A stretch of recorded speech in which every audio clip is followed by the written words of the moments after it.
Presents Keeping It Hot by Sydney Landon. Narrated by Nicol Zanzarella.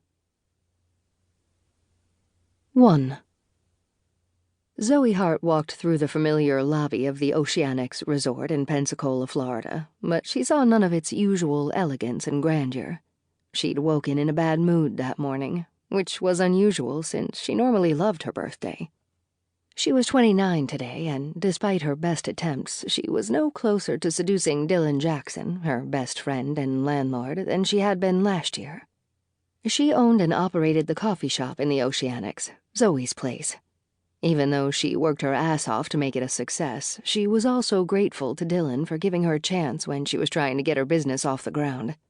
All the big coffee chains had vied to open a location in the ultra-high-end resort, but Dylan had believed in her business plan and had celebrated her success every step of the way. Her close friend and shop manager, Dana Anders, was busy loading the pastry display cases for another busy breakfast rush when Zoe arrived.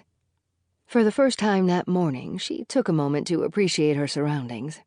She'd designed the interior layout with comfort in mind, but had also wanted a place that appealed to a variety of customers. There were tables for her business customers who wanted to work while they drank their espressos. There were sofas for those who were truly enjoying their vacations and wanted to relax while they sipped fraps. And there were overstuffed chairs arranged in cozy seating areas for the groups who were recharging with a latte after a long day at the office or relishing a morning away from the kids. Of course, with their location inside the hotel, they had many customers who visited once and never returned, but she was particularly proud of the loyal local customers who had become like her friends and family. "Well, well," Dana murmured as she noticed Zoe's dejected expression. "The birthday girl doesn't seem to be in the mood to celebrate this morning." Her friend patted the counter and sat down on a stool behind it. "Park it right there and tell me all about it." Zoe shook her head in disgust. "I'm 29, still carrying around my big V card, and I've been friend-zoned by the man I've secretly lusted after for years. So, yeah, not exactly in the mood to celebrate another year of my love life going nowhere." "Finally! I can't believe you're admitting this. I've been waiting forever for you to ask me for help. Whenever I brought it up, you always acted like you had no idea what I was talking about. Oh, and by the way, friend-zoned would be easier to deal with. Some friends have sex together all the time. You've been sister-zoned, and that's the kiss of death if you're hoping for a fling." Zoe planted her hands on the counter and shook her head vehemently. "I haven't been sister-zoned. I'm still completely and totally in the friend area. Dylan and I are buddies.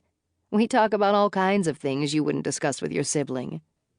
Dana clucked her tongue before taking a big drink of the coffee she had sitting nearby. Finally, as if she were talking to a toddler, she said, "Sweetie, when he hangs out with you, does he take calls and texts from other women?" "Of course."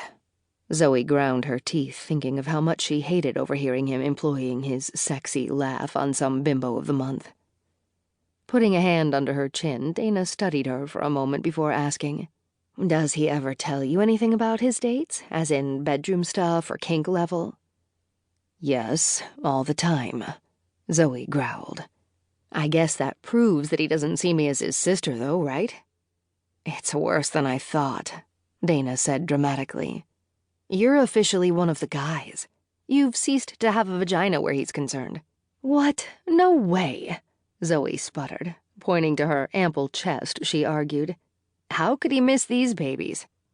Refusing to back down, Dana fired off, "Does he ever bump you on the shoulder with his fist, or high-five you?"